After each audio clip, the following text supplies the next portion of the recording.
My professor did that for me this last semester. I'm going to try to find a way to do that here too. Um, yeah, so look for that happening this week. Anyway, back to what we're doing.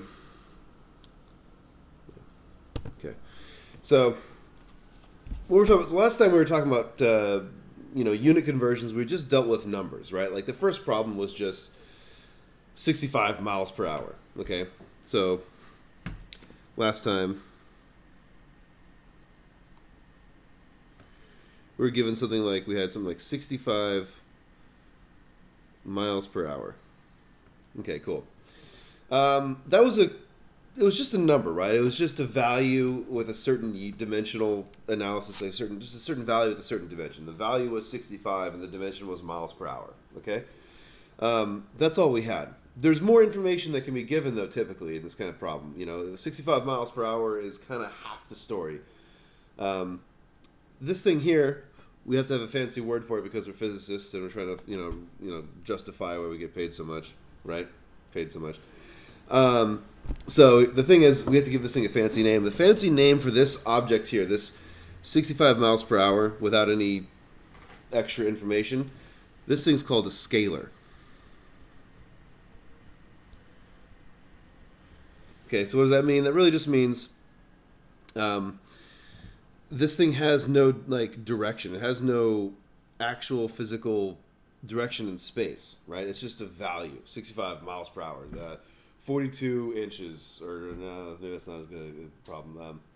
65 miles per hour. Let's think of speeds because it's the easiest one. But 65 miles per hour is just a scalar. What would be the other version of this problem that gives me more information? It would be something called a vector. So let's see. If I want to write down a vector version of this problem, I could say 65 miles per hour northbound.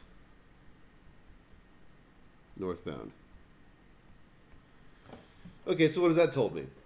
Well, let's see. This right here is called a vector. The reason we call that a vector is because it has a value in a certain direction, right? So we have 65 miles per hour northbound. That is a value, and it's pointing in a certain direction. And in space, we can represent this with some kind of arrow like this, and we give it the magnitude, which would be like the size of 65, and then miles per hour. Right, and then let's just say that north is straight up in this picture. And there we go. So that's really the difference between a vector and a scalar. And that's one of the big concepts of this lab is, last time we just dealt with some numbers, and this time we're going to deal with some numbers acting at certain angles. And we have to find some kind of language to represent that, right? So that's how we start this. First of all, last time we had scalars. They're just numbers in a certain, we don't know what direction they're in. They're just values. Now we have vectors. So it's the same thing as a value, but it's in a certain direction. Cool. Usually represented with arrows. All right.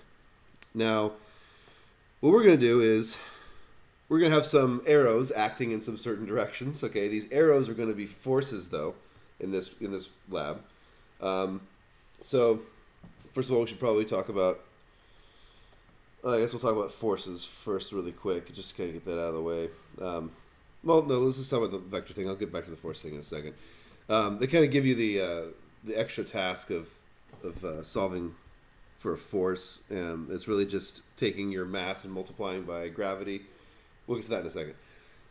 First of all, if I want to give myself a vector, right? Let's say on this blank page right here, I'm going to give myself a vector, and it's going to be pointing in this direction, and it's going to have a magnitude of, let's say, we're going to talk about forces here. So let's go ahead and call this thing 30 newtons. Now, a newton is just a unit of force.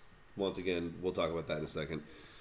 We'll also have another lab where we talk specifically about forces, but either way. So here we go. So it's an angle. It's pointing up at some upright angle, and it's 30 newtons. Okay, well that's cool, but there's not really enough information here, right? Like, what way is up for me? Is this up? Right? Is that up? Like, I don't really have any kind of reference frame here. I could take my tablet that I'm writing this on, and I could angle it in any direction. It doesn't really. There's no like common rule here yet. So what I need to do is I need to develop some kind of rules for, how I determine what direction I'm facing in space. Okay, so to do that, what we'll do is we'll make a grid, like you've seen ever since you did, plotting straight lines back in grade school or whatever.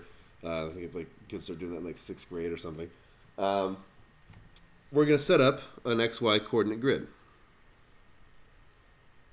Okay, so you can start having your flashbacks now. This will be 0 degrees, right?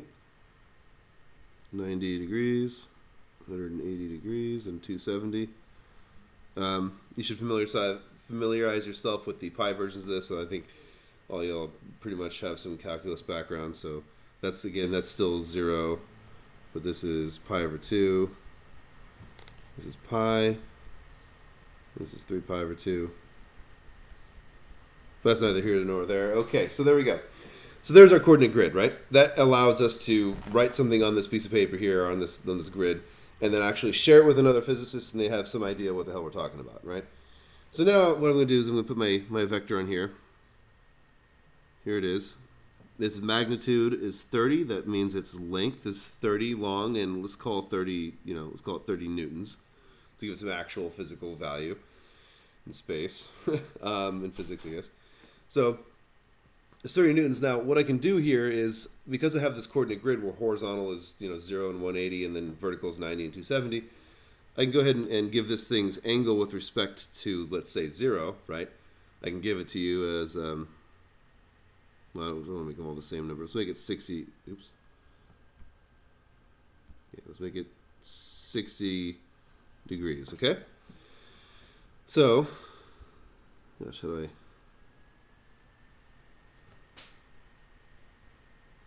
Let's see. Okay. So, what I'm going to do now is... Oh, geez. Struggle with the software. Okay. So,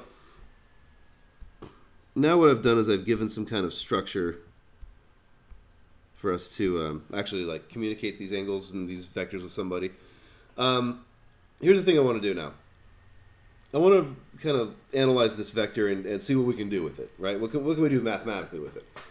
Well, I'm going to do something here, and you're going to recognize immediately what object this is. As soon as I draw an imaginary line straight down from the tip there and meet the bottom here at 90 degrees, you see I've basically made a right triangle, right? So I have this at 60 degrees, I have 30 newtons, and then if I make a line straight down, I have my right triangle right there.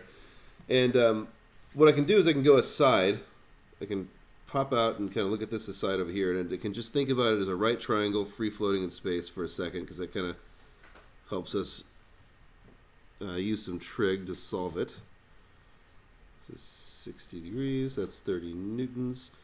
Okay, so there's our right triangle, right?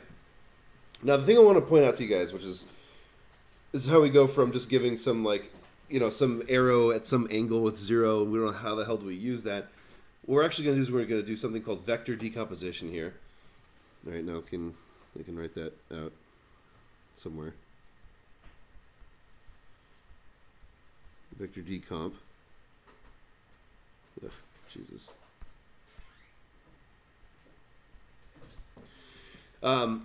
So what we're going to do is we're actually going to break this vector down into its x and its y components. Essentially what that means is we're going to take this right triangle that we have here, and we're going to find its, I'll call this f sub x, that means force in the x direction, and this I'll call f sub y, that's force in the y direction. Okay?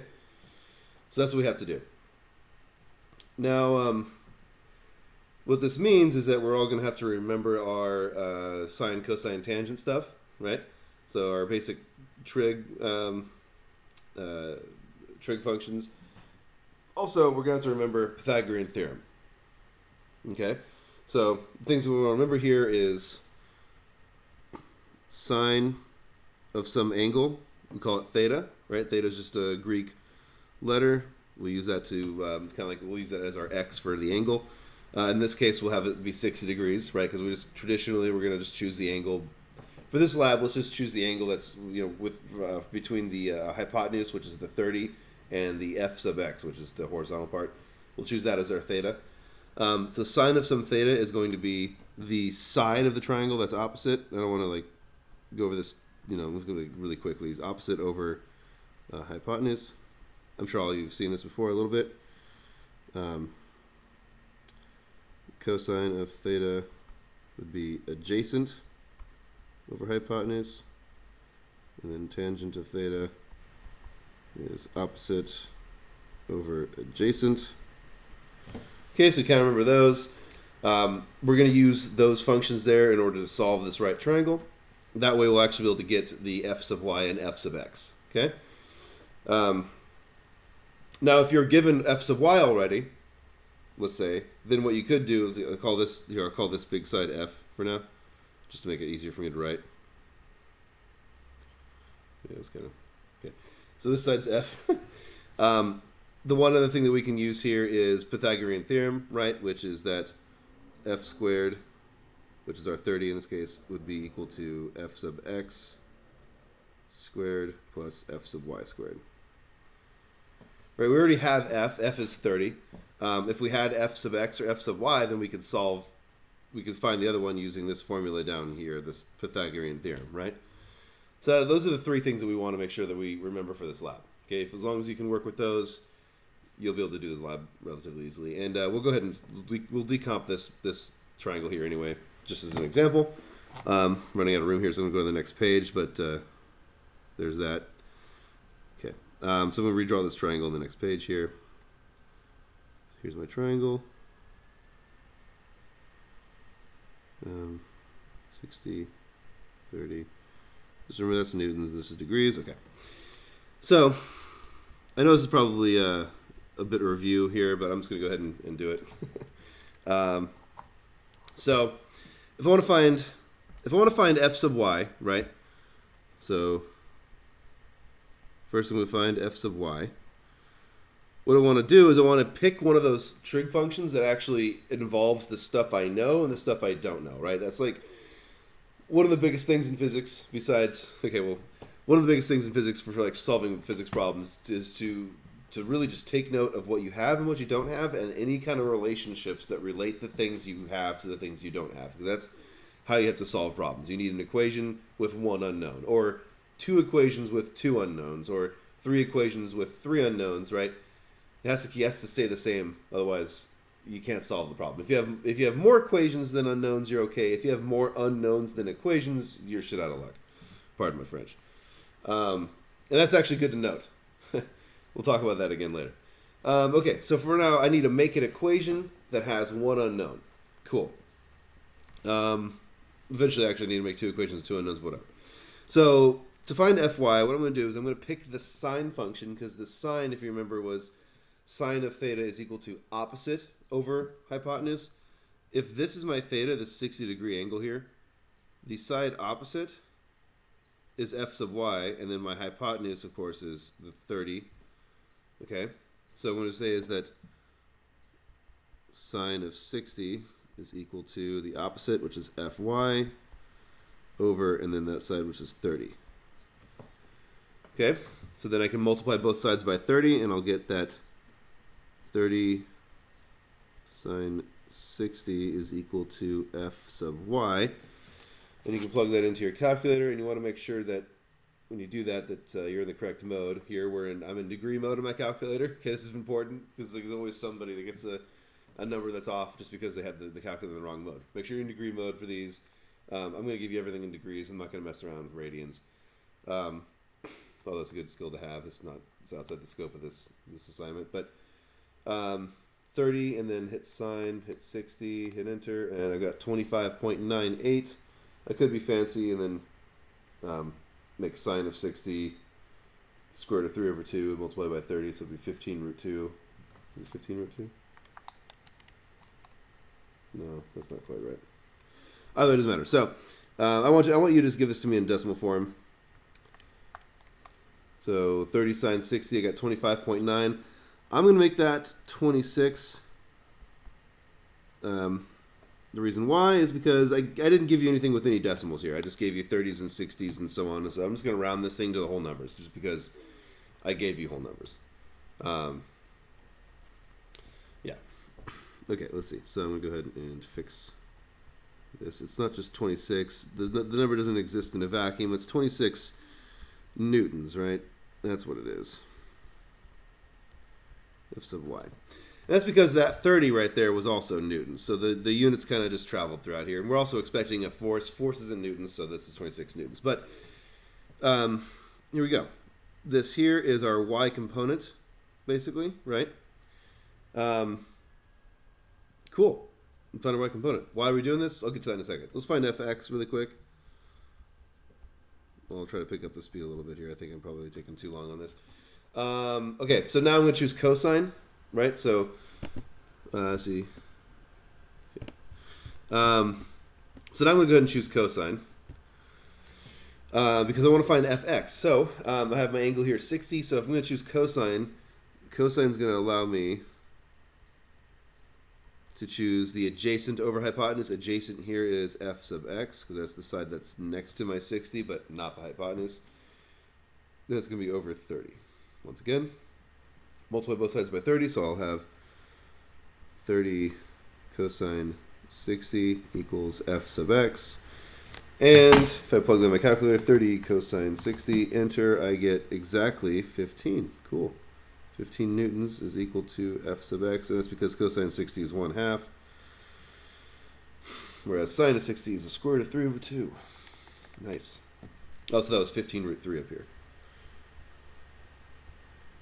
Anyway. Okay. So, that doesn't really matter.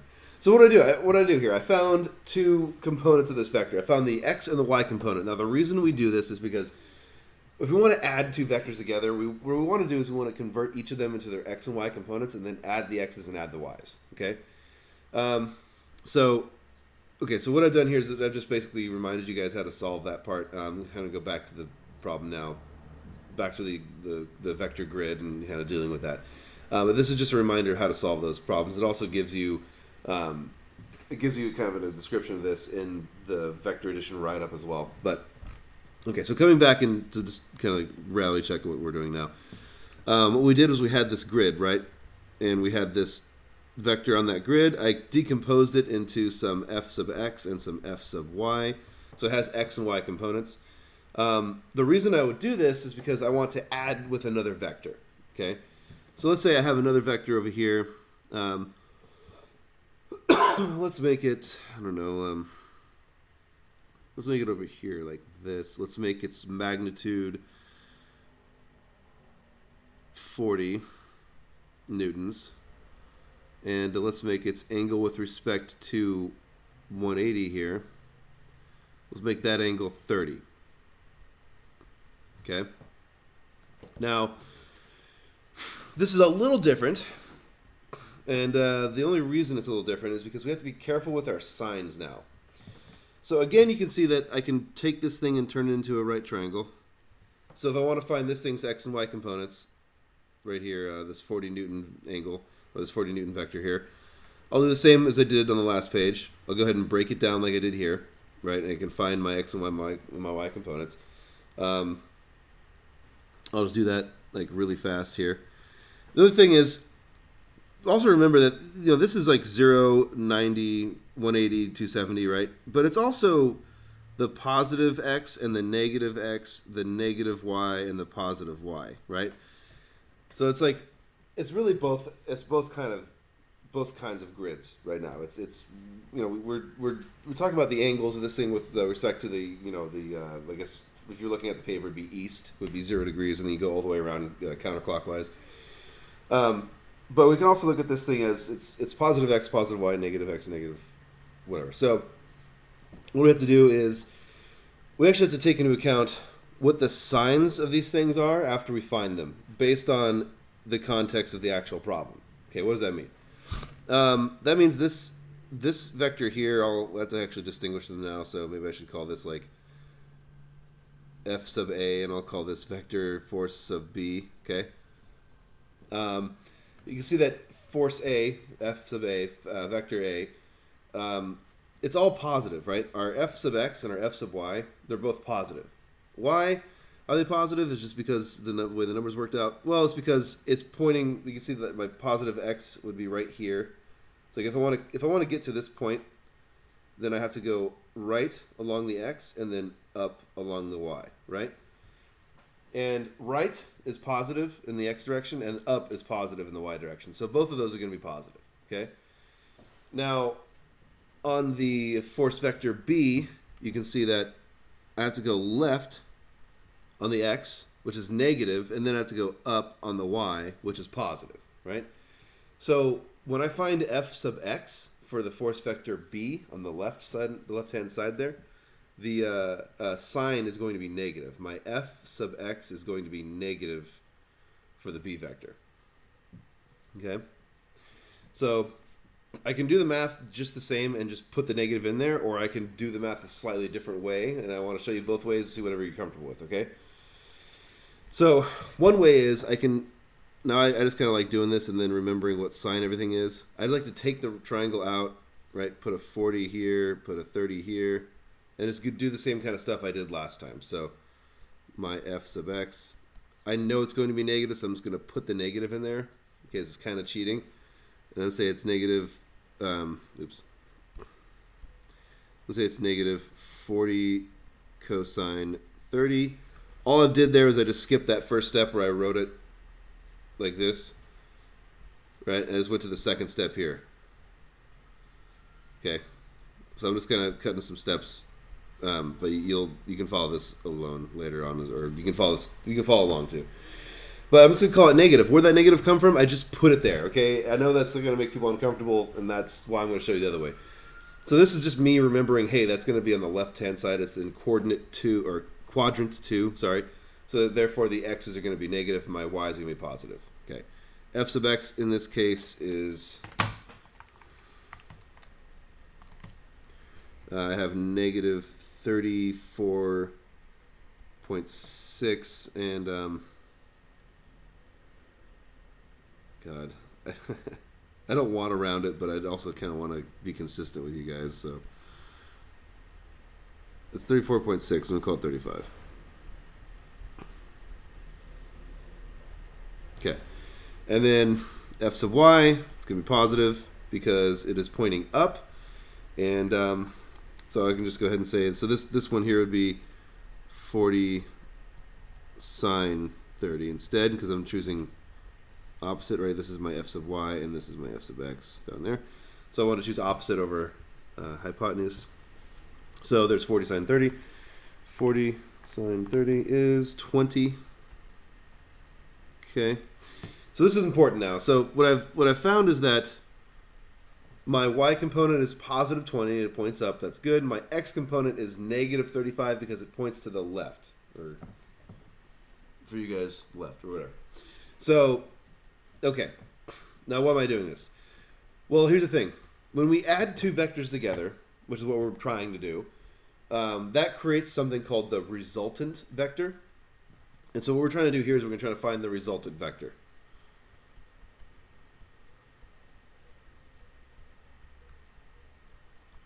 This is basically the main guts of the lab. If we can find resultant vectors, then we can easily find equilibrium vectors, and then that's pretty much the whole lab.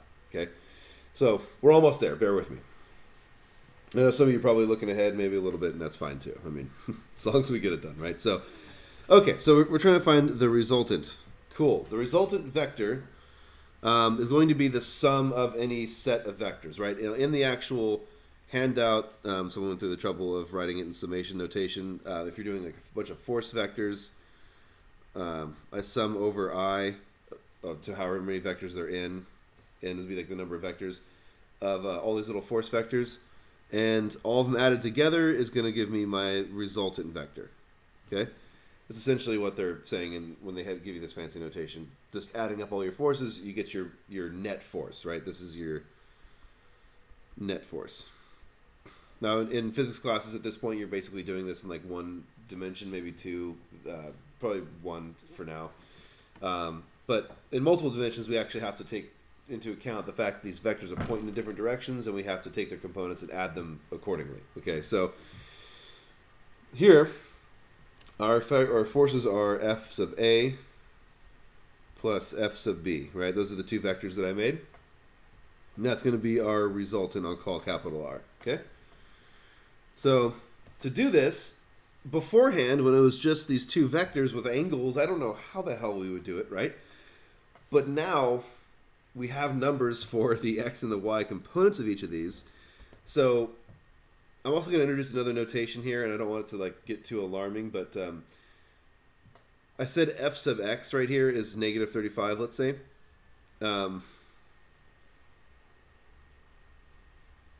Well, yeah, they called them all the same thing. I want to like do some notation here. Hold on. I'll call it. Okay, so here's the deal. FA is the one we found earlier in the last like 2 pages ago, right? It has a certain x component and a certain y component, which are back here, right? So my x component was 15. So that's f of a is equal to 15 in the x direction. So we put a little x hat. X with a hat just means in the x direction, okay? And it's plus 26 in the y direction, see? So plus 26 in the y with a little party hat, okay? So whenever you see that, and you'll see it everywhere, that just means that some physicist is trying to tell you it's 15 in the x direction and then 26 in the y direction. So that's 15 horizontally and 26 vertically, and that's how we get to where we want to go, okay? F sub b is, let's see, we found it to be negative 35 in the x direction. So negative 35 x hat, okay, and positive 20 in the y direction. So plus 20 y with a little party hat, okay? Cool.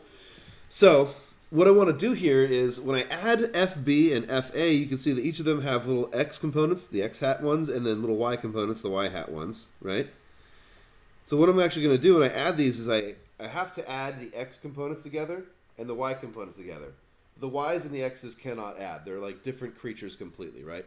It's essentially the same thing as saying like this is just 35x, 20y, that's 15x and 26y. You can't add the x's and y's, but you can add the x's together and add the y's together, right? That's what we're going to do.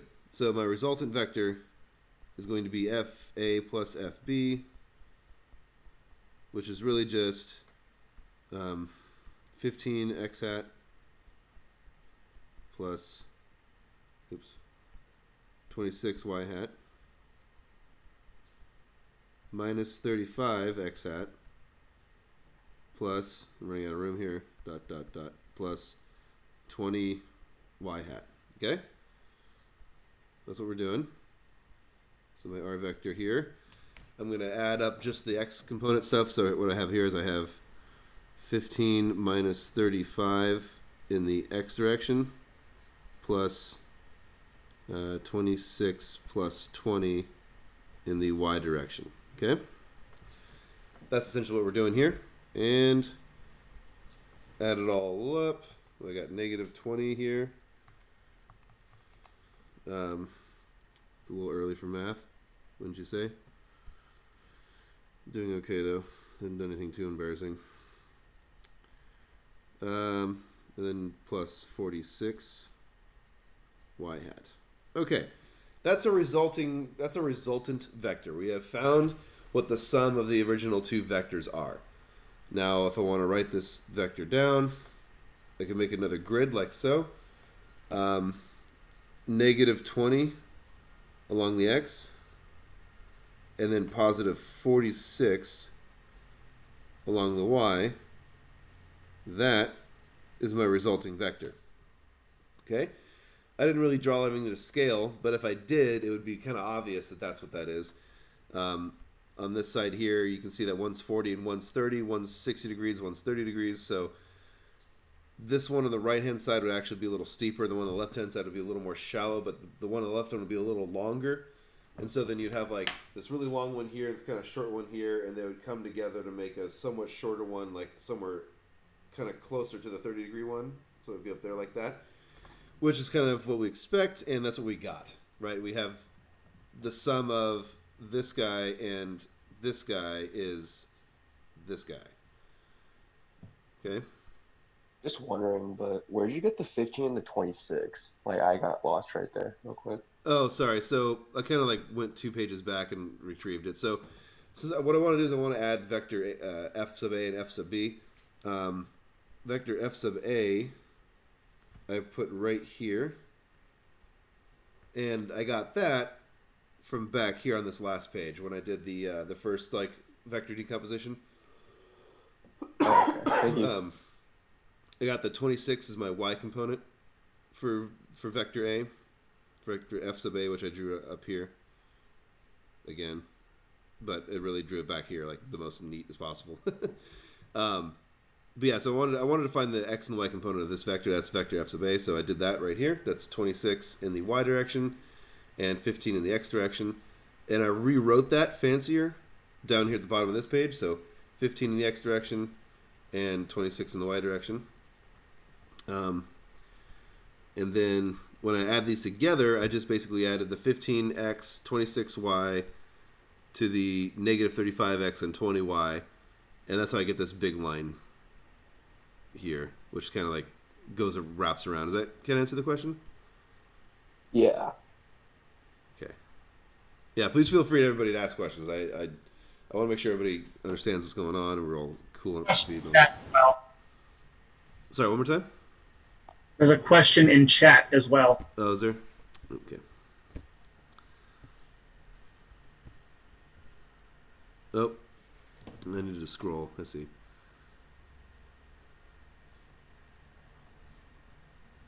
When we measure for a length of a triangle or an angle, we always use measure them as in degree or in a calculator. Yeah. I'm not really going to give you any radians. If a radian pops up in a lab, I'll go ahead and make sure everybody's prepared to handle it. But no radians pop up yet that I know of. But I'll give like a quick like breakdown. If radians do pop up, I'll give a quick breakdown of them. Or if I decide that it's necessary at some point, I'll give you a quick breakdown. But I don't think I'm going to give you everything's just going to be in degrees. I'm not trying to trick you up with anything else. What would happen if either x or y value is equal to 0? So if the value is equal to 0, we're just going to be straight on one of the axis lines. So we'll be on the x-axis or the y-axis. If you had something that was like, let's make a new vector. I'll call it f sub c, and let's say that it's 0 in the x plus 20 in the y hat direction. That means I don't go anywhere along the x-axis at all, right? I don't go anywhere to the right at all. And I would actually just only go up. I'd only go up,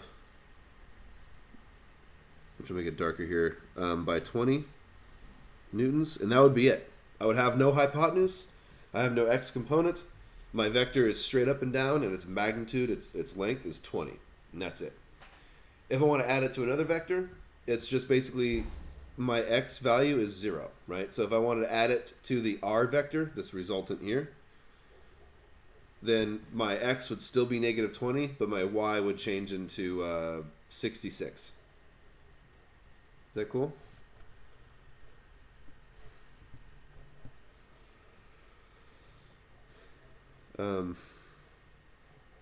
Yeah, so that's what we're doing there. What should we do next? Find the angle, yeah. Okay.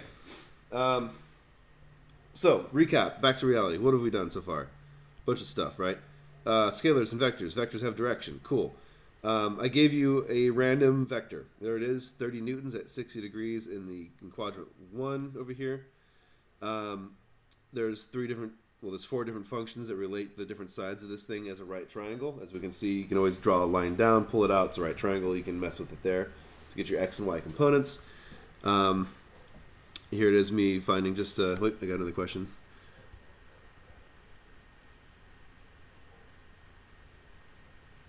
Oh yeah, so like let's say that if I wanted to find, so let's say I have f sub c down here, right? And then I have capital R right there. If I want to find f sub c plus capital R, that would be equal to, let me go down to the next line here. I'd have my negative 20 in my x hat plus 0 in my x hat. Oops. Plus 46 in my y hat. Oops. Because that's what my R has here. And then plus another 20 in my y hat because that's what my f has down there. Squeeze it on there. Okay. Now if I want to add these all up, I'd have negative 20 plus 0, so that's just still negative 20. This I'd have 46 and 20, so that adds up to 66 in the y direction. And that would be these two vectors added up. So the 66, I was just saying, like, hypothetically, if I wanted to add a vector that had components like this r here, and if I want to add it to something that had like a 0 for one of them, you can see that it would be negative 20 plus 0, and then 46 plus 20, and that's how I'd get negative 20 and 66. Okay, so yeah, so question one's a little... Okay, so I'll go ahead and continue here. Question one is a little strange because it's just... If I remember which one it is here. Let's pull it up. Is it the one it's asking for?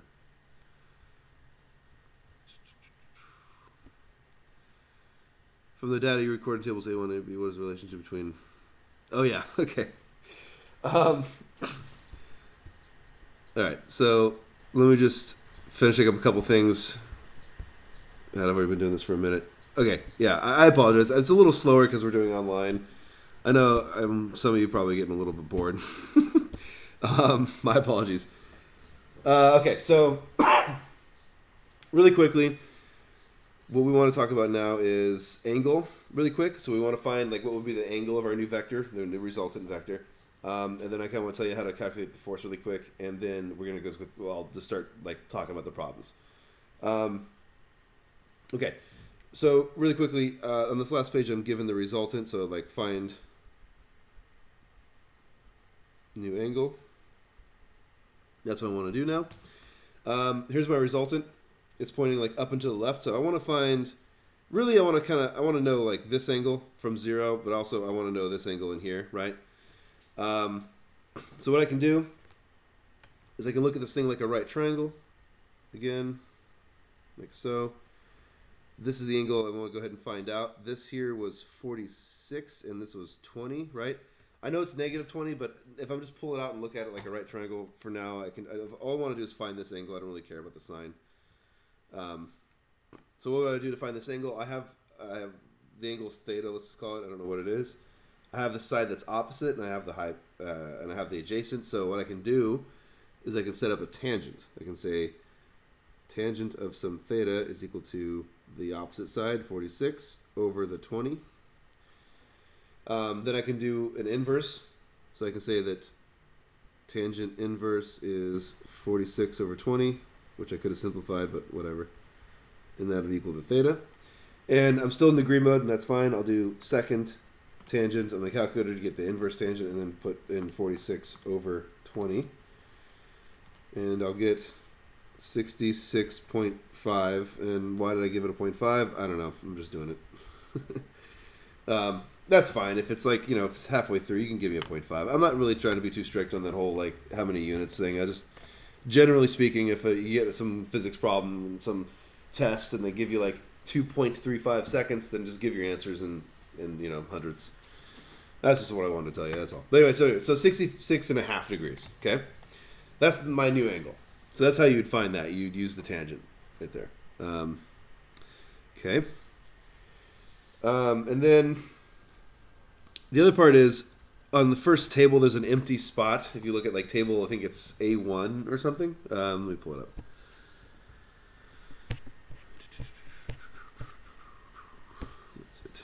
Yeah, table A1 has a missing section there. Its direction is 30 degrees. Its magnitude is what? It doesn't tell you, but it does tell you how many grams, I think, are hanging on there. Let's see.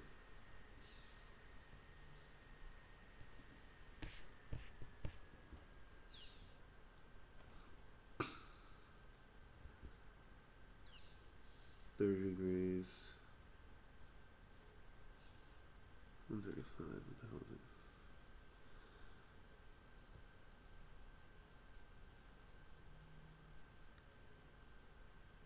$25 grams at 30 degrees. Right? Yeah, okay. All right. So just to go over this really quick. You're given something in grams, and you want to convert it to newtons, which is what those values inside the values they give you for the forces, and that in these different tables are in newtons. What you want to do is, if we have this formula here, this is Newton's second law: force equals mass times acceleration. Okay. In our case, acceleration is gravity. So what we're trying to find here is for like a hanging mass. The force is going to be the thing's mass times 9.81. Okay. The units of 9.81 are meters per second squared. The mass has to be in kilograms, okay, which is 1,000 grams. Okay. So in the first problem here, or this empty chart they give you, data table A1 on the handout. It's like on the 5th page, I guess. Holy crap, it's 5 pages. More than that. Anyway,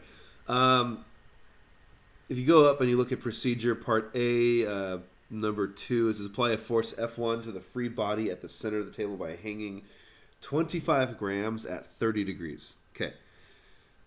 So that's 25 grams that are supposed to actually be in that table there. Table A1, you have F1 degrees, you have 30, magnitude in newtons, we don't know. It's 25 grams, so let's convert it. So that would be 25 grams. I need it to be in kilograms, right? So that's 25 grams times some kilograms over grams. So the grams cancel, you replace the kilograms. There's 1,000 grams for 1 kilogram. Okay, so basically divide by 1,000, which is what you're going to do every time you need to convert from grams to kilograms. And then that's 0.025, as we pretty much expect, kilograms. So the force is 0.025 times 9.81, and that is 0.245. Let's just make it 0.24, I guess. And that's newtons. Okay? So that's going to be the force that goes into the table A1, that empty section you see. That's just how you calculate force. If you ever needed to do that in any part of this lab, that's how you would do it. I don't think there's anything else that says that. Okay, so on to specific stuff here. You said the question 1 was a little confusing. I'll go ahead and look at question 1.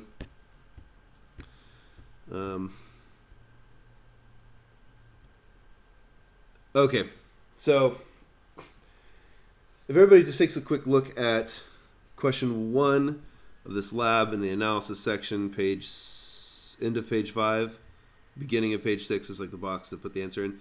It's asking, from the data recorded in tables A1 and B1, what is the relationship between F1, F1x, and F1y?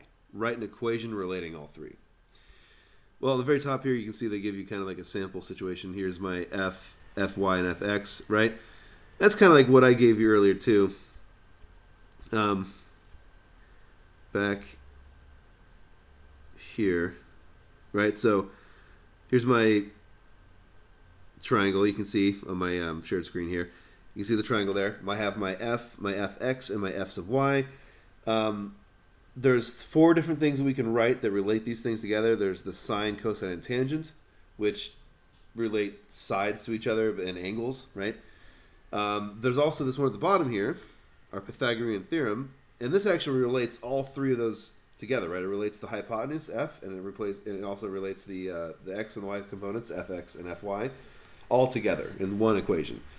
That's Pythagorean theorem, and now that I've said that, you can probably see, number 1, that's what it's asking for. From the data recorded in tables A1 and B1, okay, yeah, whatever. What is the relationship between F1, F1x, and F1y? Cool. So they're basically saying, hey, what's the relationship between my hypotenuse and my 2 sides? And that would be Pythagorean theorem. Okay.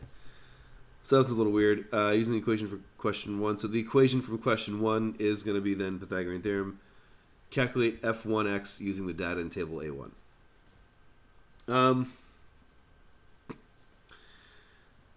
So here's the thing. Um,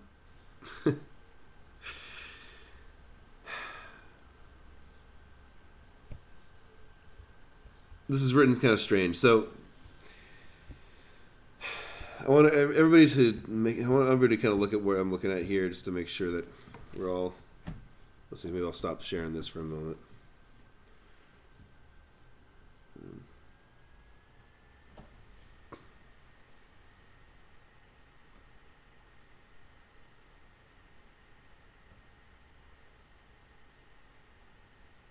Okay, and share this. Yeah, we don't have. Let's see. Don't have F1X. Yeah.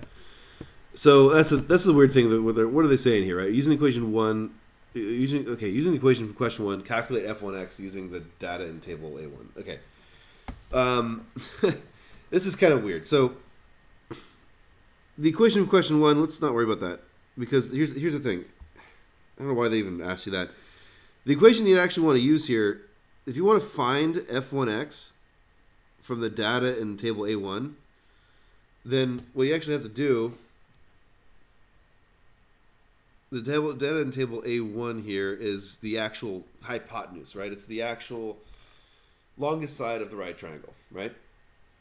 If I want to find one of my smaller sides given the longest side and the angle, then I would use the trig function, right? Here, for some reason, they suggest that you're using Pythagorean theorem, but that's not right. Okay, so what do I mean by that? So basically, equation from question one, calculate F1X using data table A1. So data table A1 gives us that F1 is equal to, and I calculated as 0.24, right? Which is the empty spot that I said was on that table. Comes out to be 0.24 if you do the force equation there. And so if I want to find the x component, that's my hypotenuse, right? That's my longest side, F1. And so what I want to do is I want to use the cosine. So I want to say that, cosine of some angle would be equal to adjacent, which would be F1 over F1x, sorry, over F1. Okay. I would multiply both sides by F1, so I'd get F1 cosine theta is equal to F1 sub x. Okay. I got a little messy there.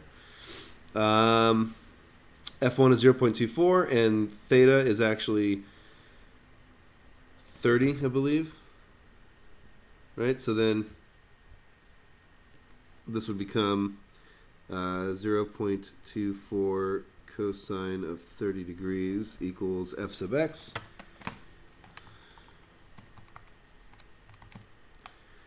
So I get 0.208. And that's basically 0.20, right? And you see, hey, that's pretty close to this value here they gave in table B1. They say F1x is going to be 0.2, right? So I got pretty close there. Yeah. Let me check the chat here. Anybody asking anything? Why F1 value for magnitude is not given, or do we have to figure that out and value the value is? Okay. That is... no, I just go. I went ahead and just put it on there, but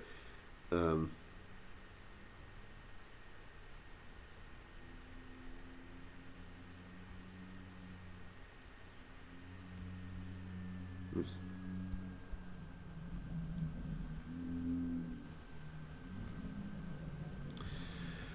So right here, it was empty. I don't know if they expect you to solve that or what. It's kind of strange, but this is it. I just went ahead and did it for us, but. This is the force that's empty on table A1. It's got to be whatever the mass is, converted to kilograms, multiplied by 9.81. That gives you the correct amount in newtons. Went ahead and did that because it was supposed to be 25 grams. And yeah, so 0.245. You can call it 0.25. That's better. I truncated. I should have rounded maybe, but sue me. No, don't actually. Okay, what we got in chat here?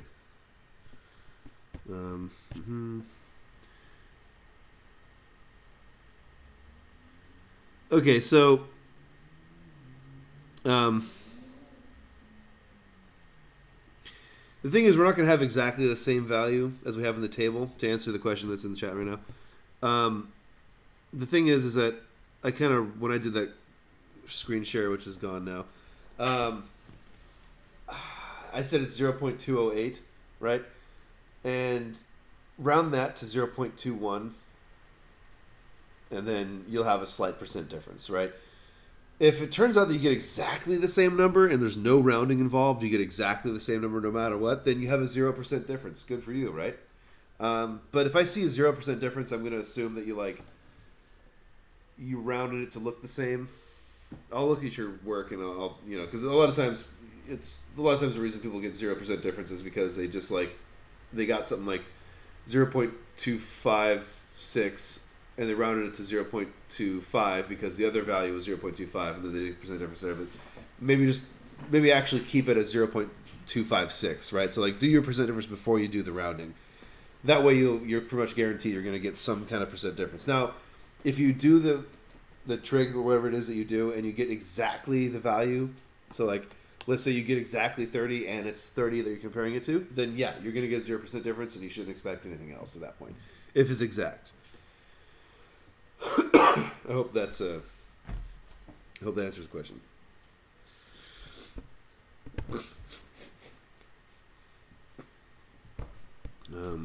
Let's see.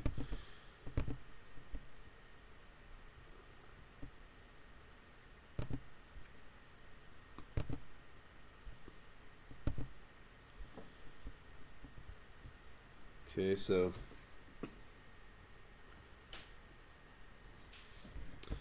what else we got in here?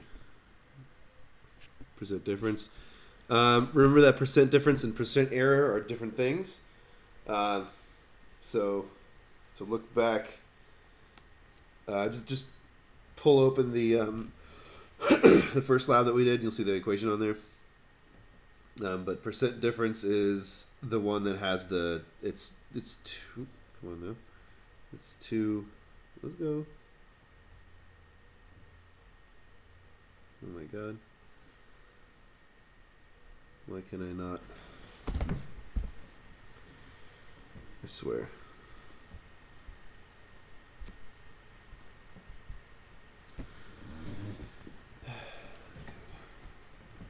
Why are you not working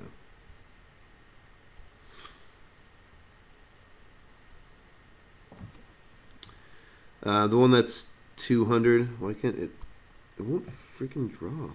Damn it.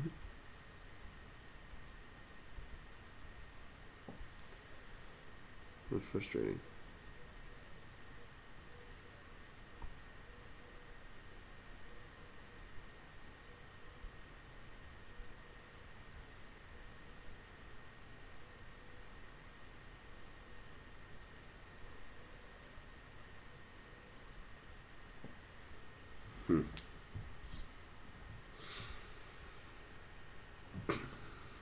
Okay.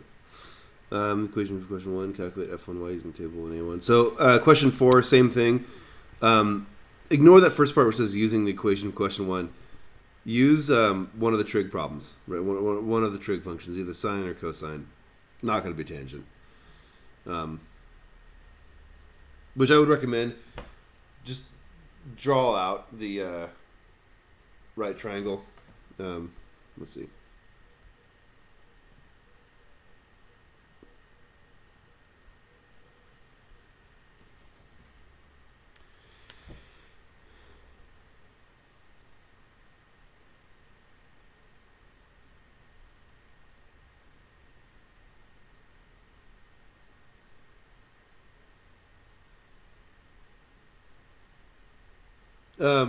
Yes, to answer the question in chat, that's essentially what it is. It's The difference, though, in the top, the numerator, is going to be an absolute value. So that's the only thing you have to look out for. We'll go ahead and just screen this again. So the percent difference is essentially, it's the absolute value of their difference, right? So call it x2 minus x1 is divided by the average, so that's x2 plus x1 over 2. That flips up, though, this times 100. That bottom fraction will flip over, though, and so essentially what you get is you get x2 minus x1 absolute value over x2 plus x1, all that times 200. So that will give you your percent difference. But yeah, to answer your question in chat, that's correct. It's the difference divided by the average and then times 100.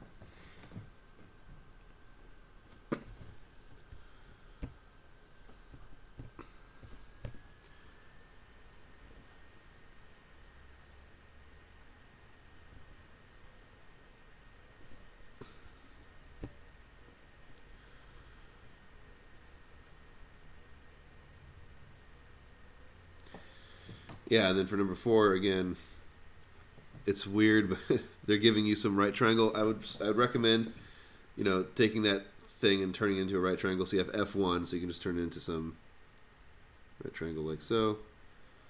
F1y, F1x.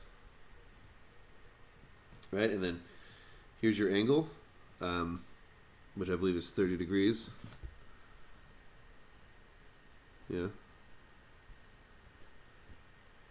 Right, so for number 4, if you want to find f1 sub y, you would choose the sine, right? So you'd have sine of 30 is equal to opposite over hypotenuse.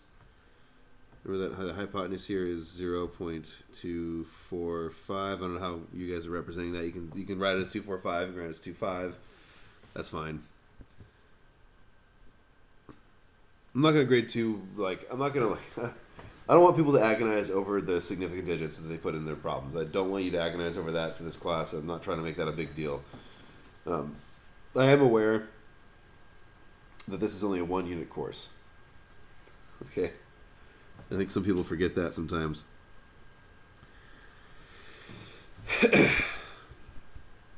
I won't name names. Also got calculate percent difference.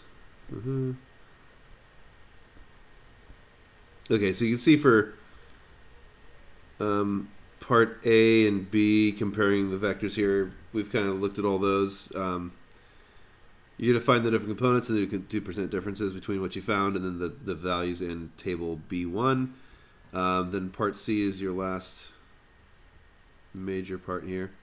Hey, what are we doing, right? We have F1 with a certain magnitude, a certain direction, F2 with a certain magnitude, a certain direction, and they want you to find the x and the y components of each of those. So that's basically what we did earlier. And you know what? I'll go ahead and pull up one example of that so you can look at that if you need to. All right, so there's one I went ahead and put on the screen share. There's that FA that I did. There's my angle, my magnitude, and my f and y and fx, and then there's me solving for the different components right there. So if you need to look at that, you can.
Okay, so I don't know where everybody is right now, but part C number 1, you find the magnitudes, and I posted that thing on there on the screen share for you to find those. You find the resultant. Remember that the resultant, the x component of the resultant was the sum of the x components of the two original vectors, and the y component of the resultant was the sum of the y components of the other two vectors. So remember that for number 2 on part C here. For number 3, what is the magnitude of r, right? So magnitude is going to be the hypotenuse, right? On number 2, you have the x and the y components. For number 3, you need the hypotenuse, right? So we got to think about Pythagorean theorem for that. And then for the angle, we have to do that tangent inverse thing that I did on the other page. So I can display that. And you guys just let me know which page of this you'd want me to display. You know, after this is done, I'm going to go ahead and let's see. Hold on, let's see some chats here. Okay, so FE, the equivalent vector, that's the thing I kind of need to talk about still. And by the way, everybody, this lab will be due. We have a lab today and we have a lab Wednesday, and I'm just going to have them both due by Friday. Okay? There is not a Blackboard assignment for upload yet because I have not made it. So 1 second, I'll go ahead and make that. Is Rx magnitude negative and Fx?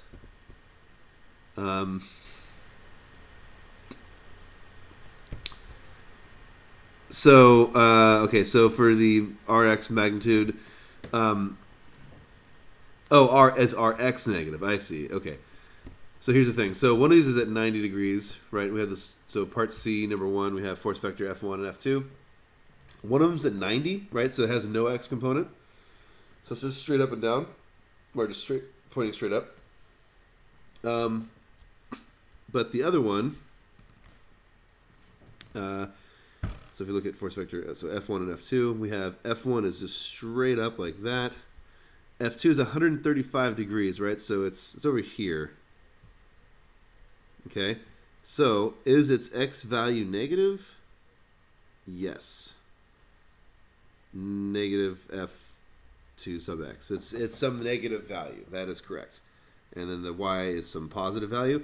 Therefore, your resultant, right, so that you have, in that table you have fx magnitude, right? So the first one's 0, and the next one's negative something, right? And right now I'm putting this I'm sharing the screen. I'm looking at this right now if you want to just follow me along, sorry. So look at the screen share for this. But you have some negative number and you have 0. You're going to add those up. And so that's going to be your Rx. So your Rx is also going to be some negative number. Yes. So that is true. Is Rx magnitude negative? Yes. And Fx, Fx is going to be, for F2 sub x is negative. Yes. Okay. As far as and the equilibrium vector. So F sub e. I forgot to talk about that. It's kind of a quick thing though. So here's the deal. I'm going to go ahead and go back onto the screen share here. I had some resultant vector from earlier, the ones the example that I actually did. Hold on 1 second. If a degree is given, was a negative sign.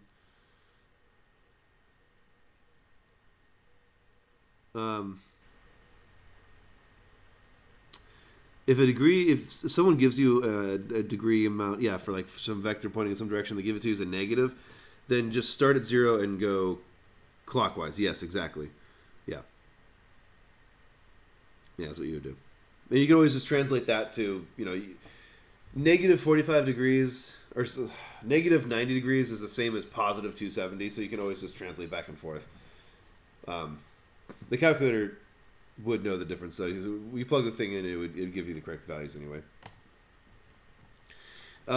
So resultant vector. I had one over here, right, from what I did earlier. What the hell was my resultant vector? It was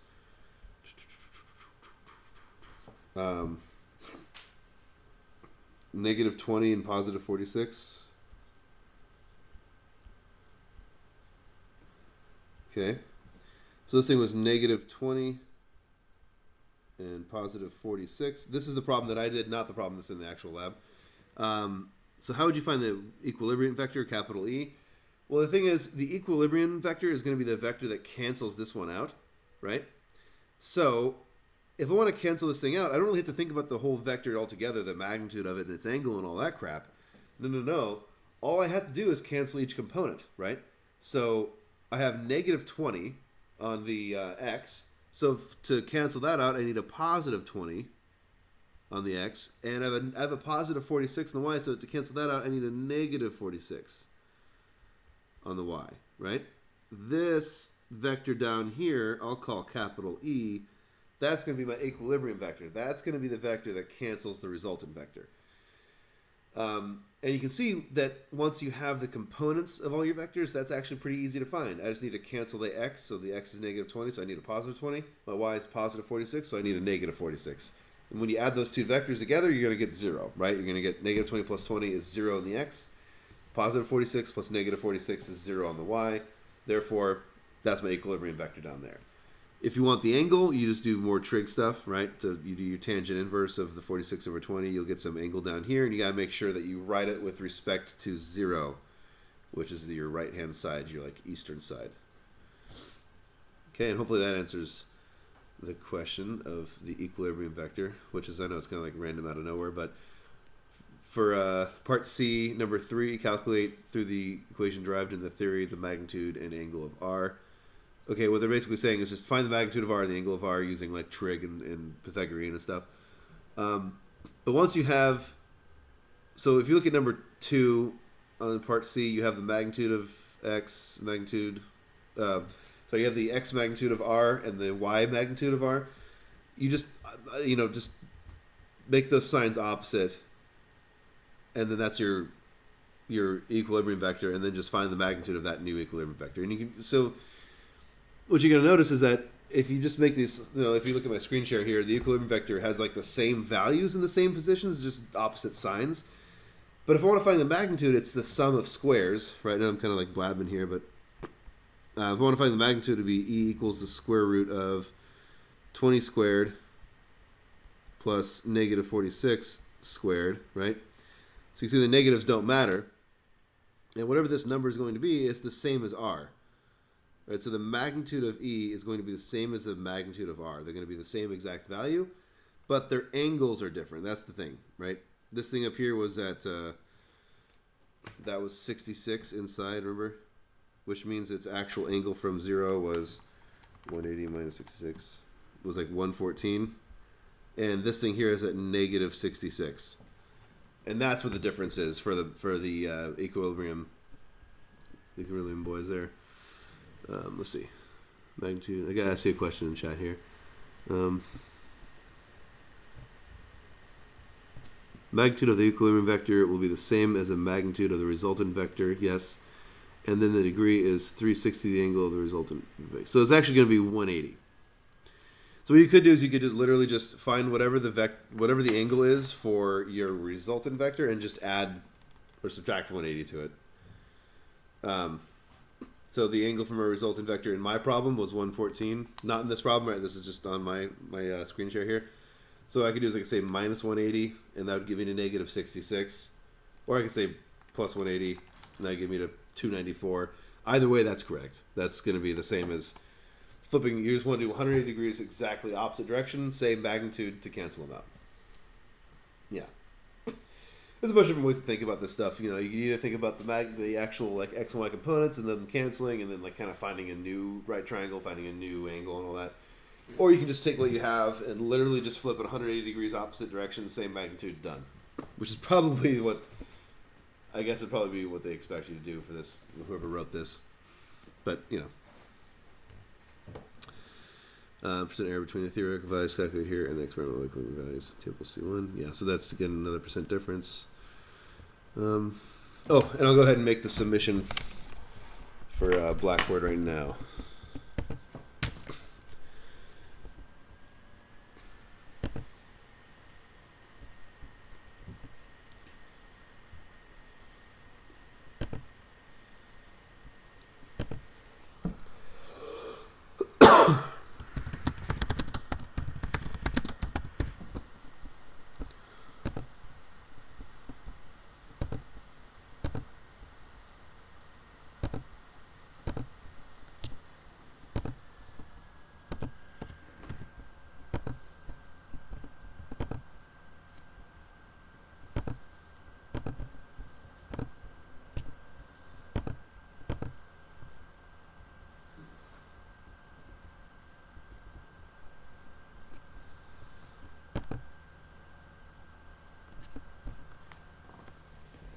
Um, by the way, good job on the submission. Everything worked out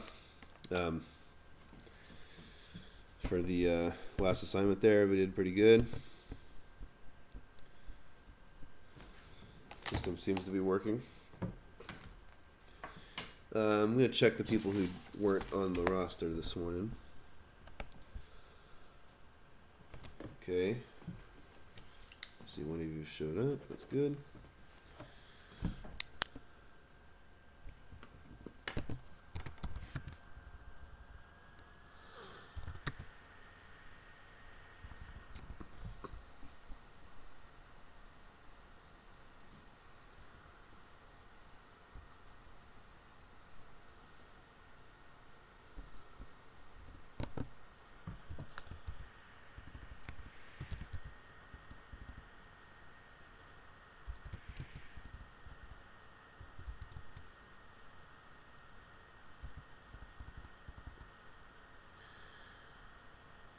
Okay, I'm just gonna go ahead and say out loud a couple names and make sure that I just can't. If there's anything going on, like I can't see them on the list of participants or what.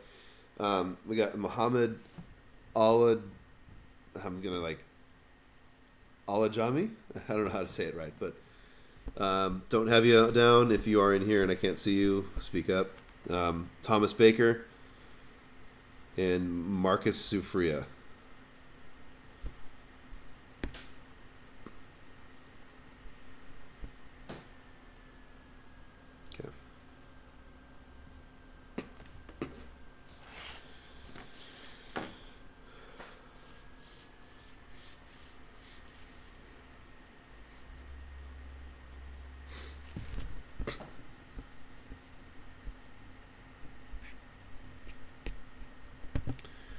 Vector Edition Lab in the assignment section should be available for you guys to upload stuff to when you're ready. I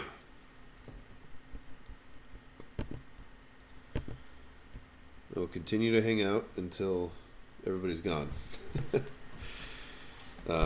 After we're all done here, I'm going to go ahead and turn all these notes into a PDF and submit that to the Blackboard. Make a little section for lecture notes. And I'm going to go ahead and upload these videos too. If anybody has anything they want to talk to me about privately and they want to stay until everyone else is gone, that's fine. And I'll just cut that off the end of the video when I do submit the lecture notes, the lecture video. Which I still haven't actually figured out how to do it yet. This is a huge file, so I don't know I'm going to figure it out. Worst comes to worst, there'll be some link that you can go to or something, or maybe I'll make a YouTube channel or something. I'll find some way so you guys can watch it again later.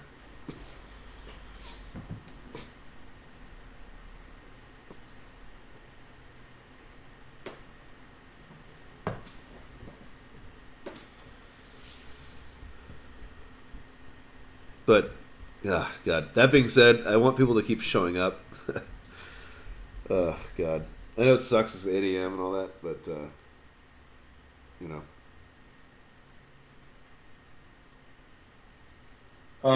Really quick.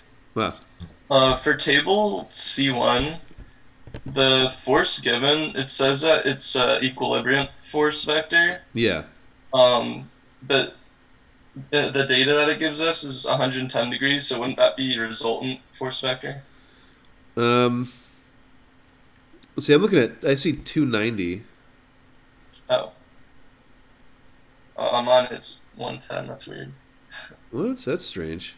Yeah. What the hell? That's a problem.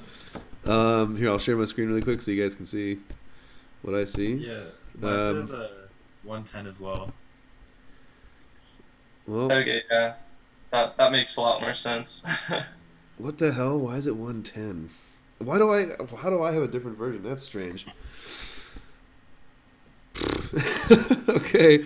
Yeah, I don't know why that's happening. Sorry. It should be about 290s. It should be right. I think.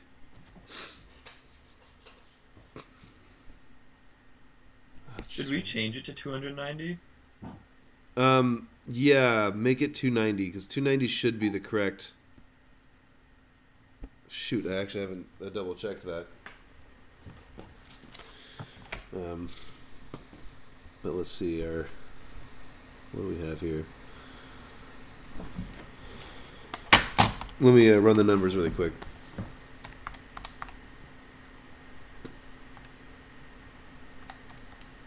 Oh, wait, this is... Okay, that's...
Yeah, okay. So 290 is what you should... Yeah, it should be 290. No idea why it's not. That's so weird. Should we check all the other numbers and make sure that they're all the same? I suppose... Yeah, so, okay, so here's... As far as data, I have that screen shared right now. Can everybody see that? Yeah. Make sure all that's the same. Well, I'll do that right now.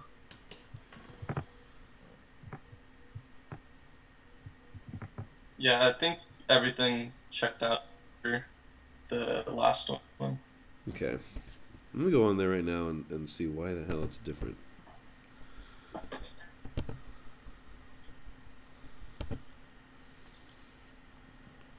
Yeah, because 110 would be the resultant angle, I think. Just about, yeah. I got 116 or something, but I couldn't. Yeah. Yeah, what the hell? What?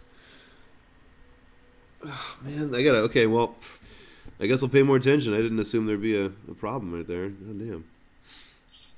So for the last thing in part C for question 5, do you want us to calculate the percent error between everything we found or just like one of the items? So that would be percent error between theoretical here, spinable. Okay, so it's just the equilibrium value. So you found some magnitude for f sub e, your equilibrium vector. And in the data here, they gave you a magnitude of 0.6, right? So you're going to do a percent difference between the 0.6 and whatever magnitude you found, and also the angle. So the angle of 290 and then whatever angle you found. Okay, thank you. Yeah. Did you change it to 210 or not 210 to 110, or did you keep it at 290? 290. Keep the equilibrium vector thing here where it says 110. Make that 290. Okay, cool.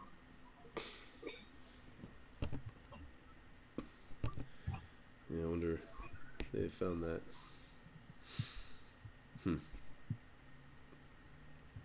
Strange. The PDF version that I downloaded is correct for some odd reason.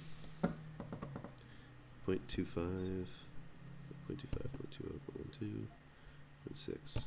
Yeah, all those other ones are the same. 30, 210, 090, 210, 090. Yeah. Alright. Strange.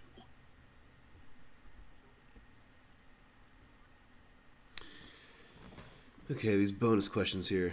Car is driving northbound and a wind is pushing it directly to the east. Will the car's northbound speed change? Why or why not? If an object is being subjected to two forces in the positive y direction and a force in the xy direction of 50 newtons at an angle 60 degrees with respect to the positive x-axis, what equilibrium force will allow the object to remain in equilibrium? Okay, basically, number 2 on the final questions at the very bottom there is essentially, it's kind of like doing all what you've already done again for like another problem. But don't let it intimidate you too much, right? It's just, you've got to, I would, whenever you tackle these problems, always draw a coordinate grid, you know, your x and y axis. Draw in all your little vectors, so you have two just pointing in the, say, two forces in the positive y direction of 25 newtons each. So you have just two that are pointing straight up. You know, it's like, you can just kind of draw them like just right next to each other, but they're right on top of each other, and they're both 25. You could just draw one straight up at 50 newtons, right? That would be the same. Since they're just both straight up, they're just going to add straight like that.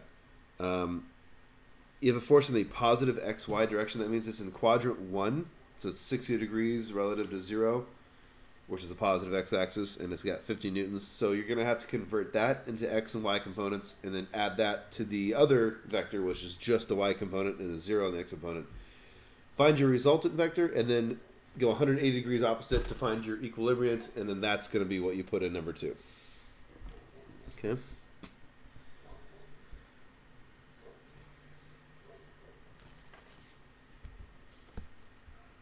Let's see. Let's check the chat here.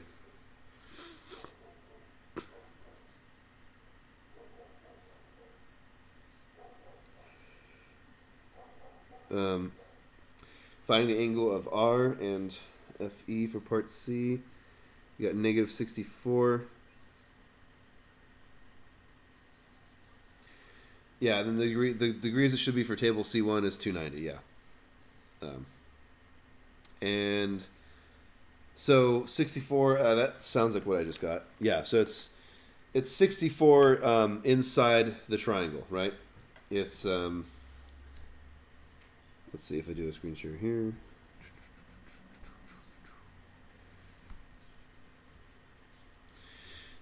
So actually in that problem, when you found the resultant vector, I got something like, this was like around 0. I don't want to give you all the answers. It was just some value. Yeah, just some value over here. That's all. Nothing to see here. But I got some number here. I got some number here. And there's my angle. Right? So I did... how about I make them like not just hashtags?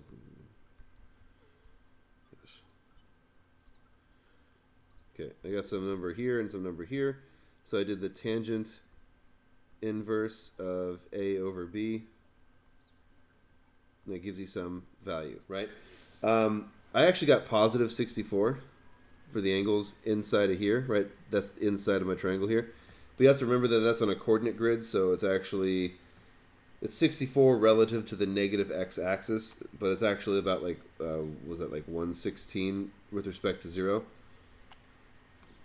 Okay, so as far as that was said in the chat there, you are correct, it's 64, but it'd be positive. It'd be negative 64 if you use the negative x value. So if you actually, this x value is actually negative, right? But if you put the negative in there, it'll tell you negative 64. And that means it's actually telling you it's down here in the bottom right hand side, but that's not correct. It's actually up here in the top. So it's kind of nicer just to just use the values as positives, find the angle inside your triangle, and then remember that you're on this grid, and then to like subtract it from 180 or whatever's necessary. Hopefully that someone answers your question. Okay. I'm going to actually hit the bathroom really quick, and I'll be right back. Okay, so any other questions, post them in chat, and I will see them in a second.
Okay, so number 2 in the question section, are we supposed to add the two 25 notices to 15 in the y direction? Yes.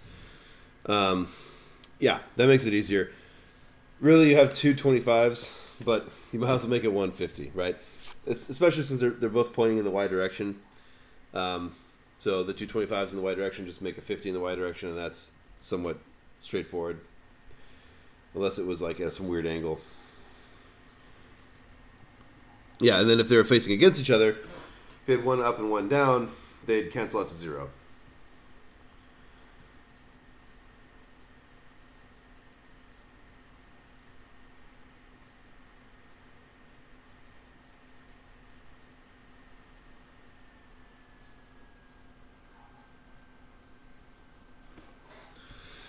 I know if I post videos that people are going to be more inclined to not make an 8 a.m. lab section. Thing is like, I'm not that much of a hard ass, but let's just keep showing up. Okay. If there's a bunch of people that stop showing up, you know, I'm not gonna like drop you or anything necessarily, but like I might grade you a little harder than if you're here and like if you're just. I'm really grading this off effort. If you show up every day and then you submit the assignments, you're fine, right? But if you're like skipping it, like you're not showing up and then you're just like looking at the things online and then you're submitting assignments, I'm gonna be like, you know, I'm gonna be less inclined to like give you perfect scores and things. Okay. I'm just gonna say that now. It's my disclaimer, but I do want to make videos so you guys can like look at them later, look at them at your leisure. If you have to miss one, you can. You know what I mean? So I'm gonna do that anyway, but just don't make me regret it. Is all.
How to represent the FE vector with the magnitude and angle? Yes. For question 2 on the very end there, just give me a magnitude and an angle, and that'd be perfect. To SASC video captioning, so they can create transcripts.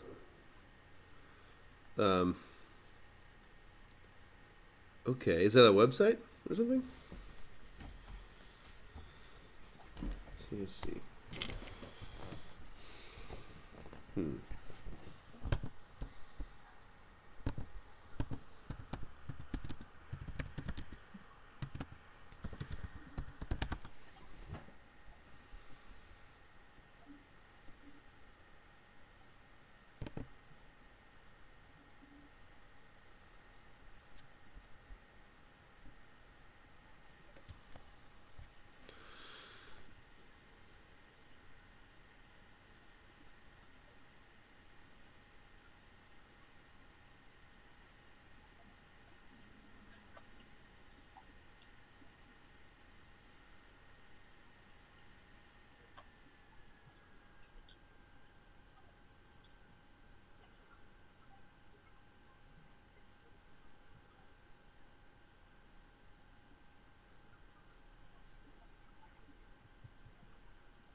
Okay.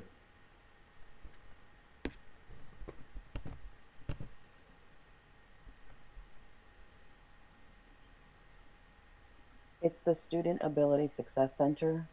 It's the location where if you send any information, they can add caption to it. That's It's on right campus. here. Yes, it is. Okay, so I can go ahead. Okay. All right. Yeah, I can do that. I think what I'm gonna try to do is I'm gonna try to make it into a like a YouTube video or something. I might just like make a quick YouTube account and like upload it as a YouTube video and like make a link or something. One of my professors did that before, and then yeah, then I can email that link there.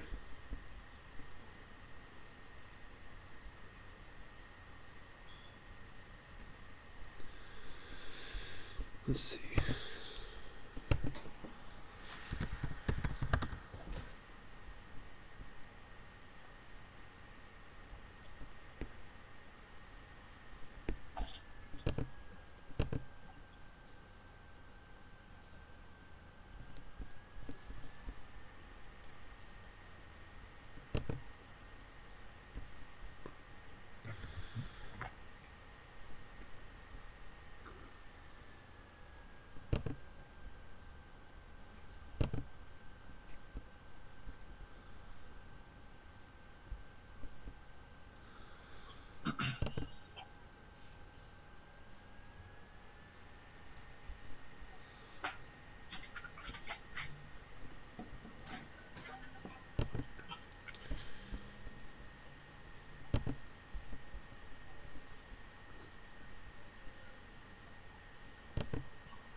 Okay. Yeah, I think that actually be pretty easy. I'm gonna go ahead and just make a YouTube channel, or I mean, use my existing YouTube channel, I suppose, and then go ahead and just upload this thing as a YouTube video. That way, it'll be easier to send people links and whatnot.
So you know the resultant angle of R. Mm-hmm. My components, my x and y components, agree with what you guys were saying, but then every time I put it in to my calculator, I get like 296 uh, degrees, and I isn't it just taking the inverse tangent of the y component over the x component? Yeah. Yeah, no, that's correct. I got 296 as well. Oh. Yeah, Oh. it's going to be a little off. I mean, they engineered it to be a little off. Like in the actual lab, you'd probably get it to be like almost exact. Like I don't know, you get a little closer, but 296 and 290, that's close enough. So that allows you to do like the percent difference in the later section there. I think it's like where is it? Like so you have an angle of R, which will be or angle of FE, that'll be your 296, right? And then you, if for number 5, you compare the 290 and the 296 using a percent difference, and then you also compare the magnitudes using a percent difference. Okay. Um, and then I guess for your x component for the Rx, did you get like a negative? Yeah, yeah, you get a Because negative. I guess it's kind of confusing me because if you think about it like mentally, um, if there's a negative x component, then how is it going to be on the or an the x component meaning like cosine would be negative. 296 is on the right side of the x axis, so how does that angle make any sense? You know what I mean? So the resultant is the one that has the negative x component, right? So the resultant is going to be in the quadrant 2 because it has. Oops, that's not a 2. There you go. It's in quadrant 2 because it has some negative on the x, right? And I'm not too worried about saying what the value is. I got negative 2.277 or something like that. Yeah. So it's just to the left by a little bit here, and then it's up by 0.57 or whatever the hell it was. Yeah. Okay, so there it is, and that's my resulting vector. That's at an angle of like 116 though, right? The equilibrium vector is the one that's down here. This guy. Okay. And this one is at all the way at 296. So it actually does make sense for the equilibrium vector to be there. Not the resultant though, right? So I think the confusion you were having was the 290 is actually you've added 180 to the value you got from the inverse tangent, right? Okay. And that was going to be so when you do the inverse tangent, you get 64. That's this angle right here.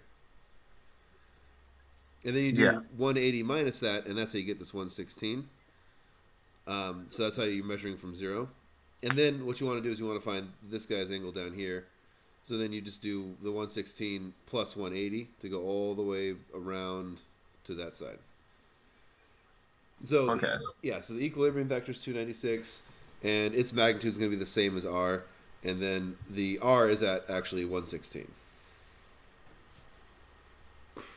Okay, so the angle that it's asking for in 3, is it asking for that 116 or is it asking for the 296? In 3, hold on one second.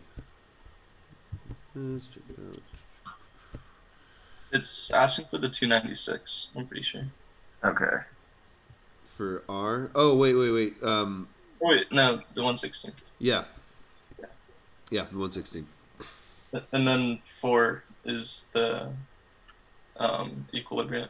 Yeah, so for 3 and 4, the magnitude's going to be the same, but the angle's going to be the different one, right? So for 3, the angle's that 116 that we were looking at, and for 4, it's going to be that 296. Okay, got it.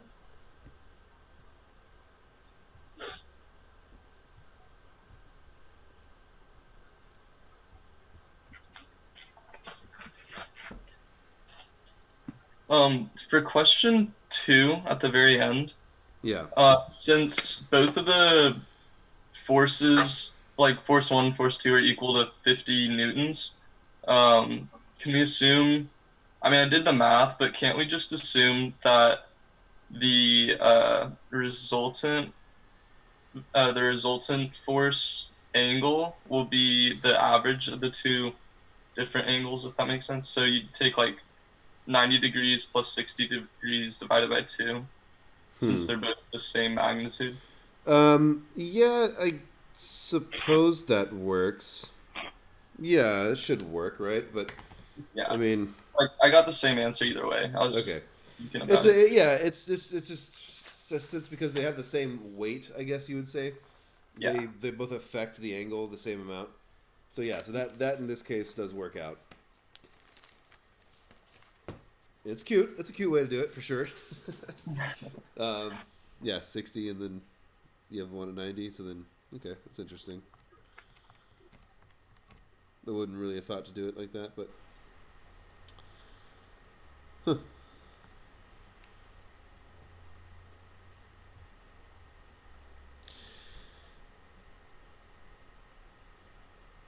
I guess so.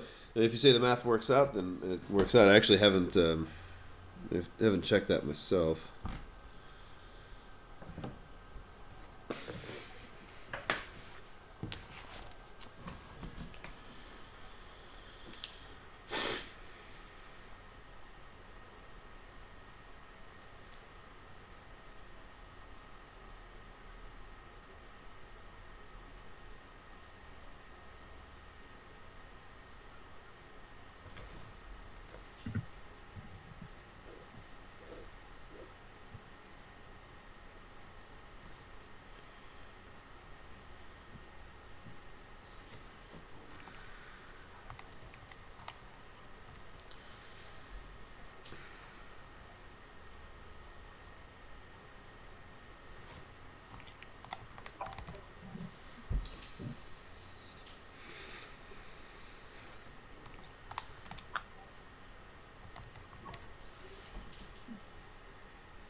Like, the math is just like a little bit off because I'm guessing of like rounding errors.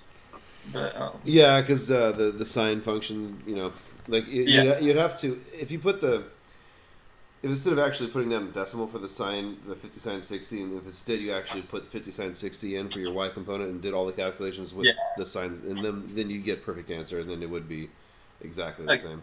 cool.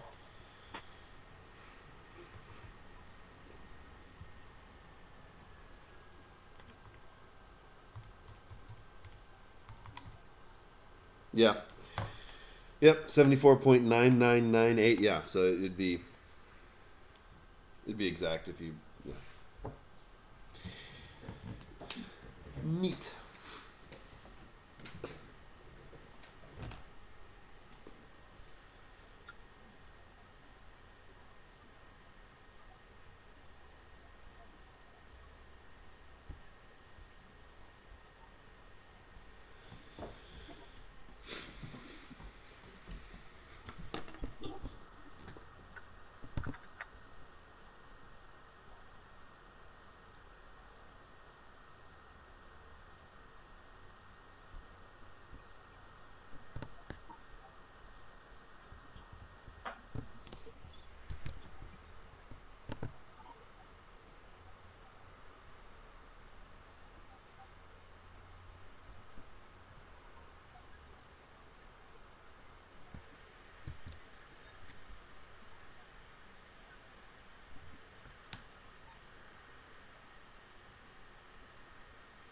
So for part 4, do you split FE into its x and y components and then add it to the R? Wait. So number 4, part C, using R, calculate theoretical magnitude and angle for the equilibrium vector Fe.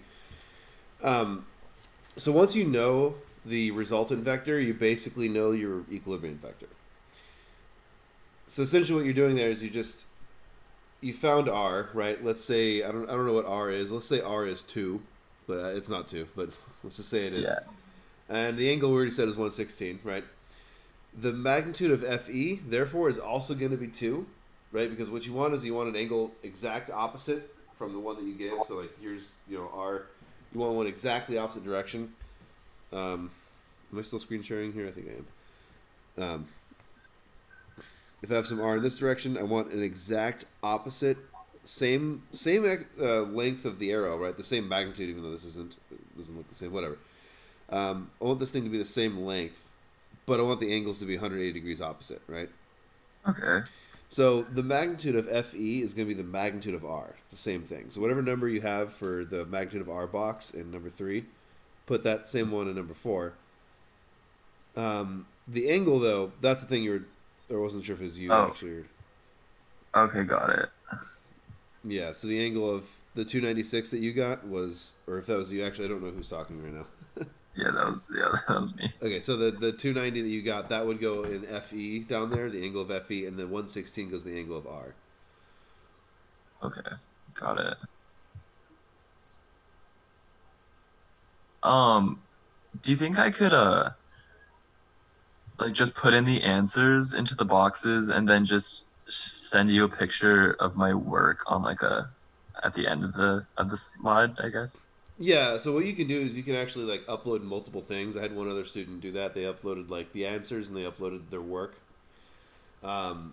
Yeah, I think that was me. It's just that there's like double the amount of like boxes as the last one, and I had to like crop at like the answers of each. I don't know. I mean, if you want me to do that, I totally can. It's just it's gonna take a fat minute to make No, that don't many worry about crops. that. Like I saw some. Yeah, it might have been you that had like your work like cropped and put inside the box of each one. I saw like, a couple people Yeah. did that actually, and I was like, that's cool. It's neat.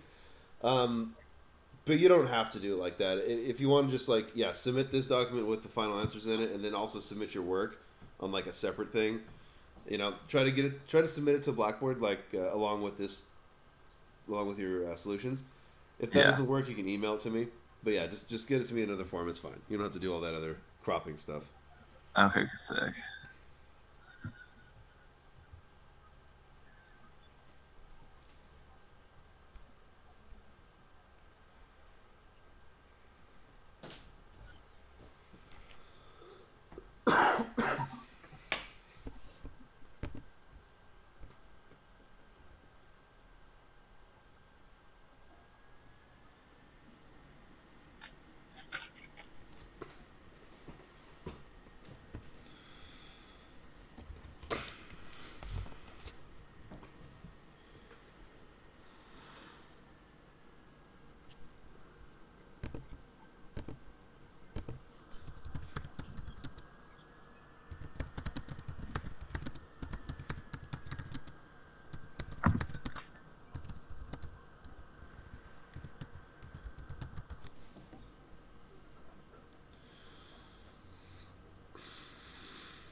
So for the percent error or number 5, you want a percent error for the magnitude and the angle, right?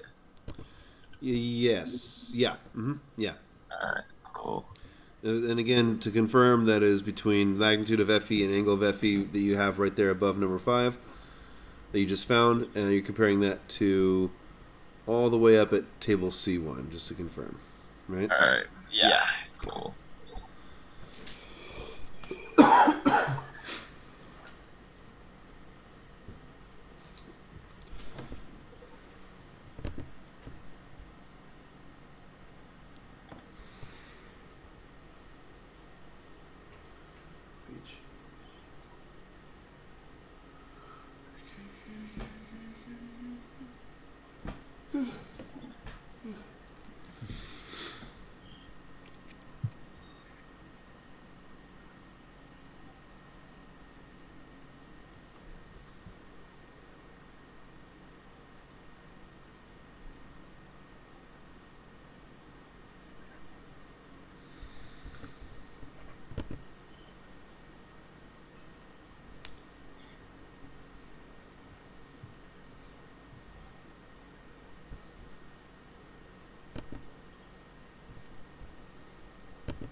There was a question earlier in chat. Marissa was asking about F2, asking if that was the hypotenuse. Um,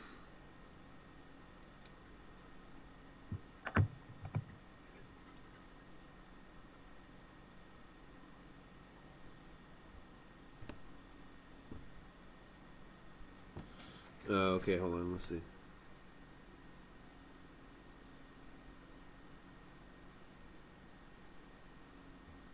Oh, I missed a few things in here. Dang it, why isn't it popping up? Okay, let's see. Go back to where I...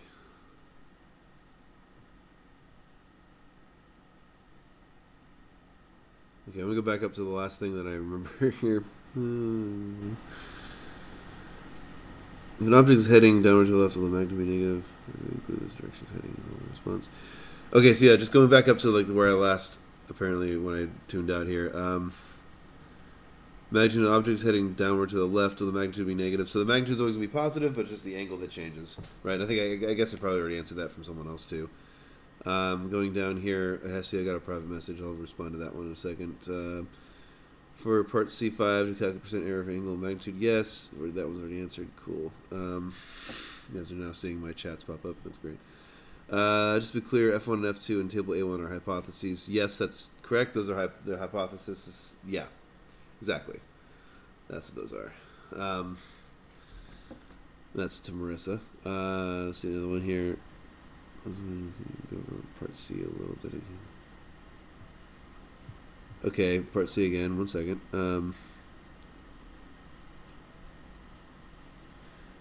Peck, Angela Peck. Yeah, I got you. I saw you in there.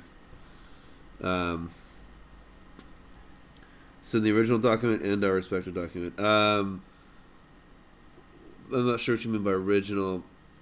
So, just submit your answers. Like if you put your answers on the original document, like in the original document, you put your answers in the boxes, then just send me that. I don't need like the original along with it. If you're saying like you have your answers written somewhere else, then I would say put those answers into the original document so that you have like a copy of the actual original document with like those boxes filled in. Send me that and your work. Okay? And that goes to Raphael. Wrote out the problem, took a picture, and uploaded it to the document. So you put like inside the squares, you put pictures of your work, and that's fine. If that's what you did.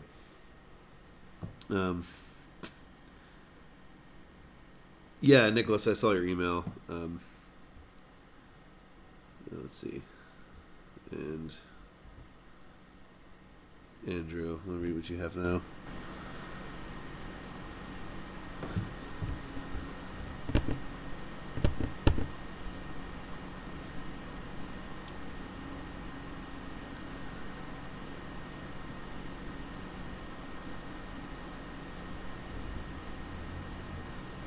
Looks like maybe he left.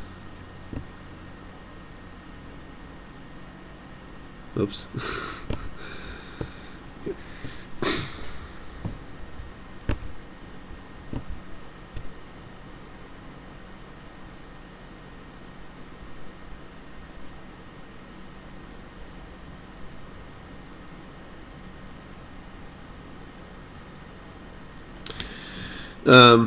Didn't appear right, huh? I think I had one other person had that problem. It would stretch it all out and make it weird.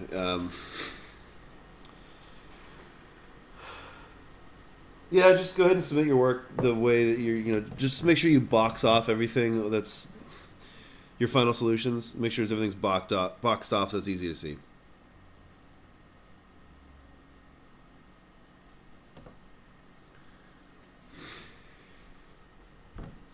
I just realized I was recording my screen and not the Zoom, so that's kind of annoying.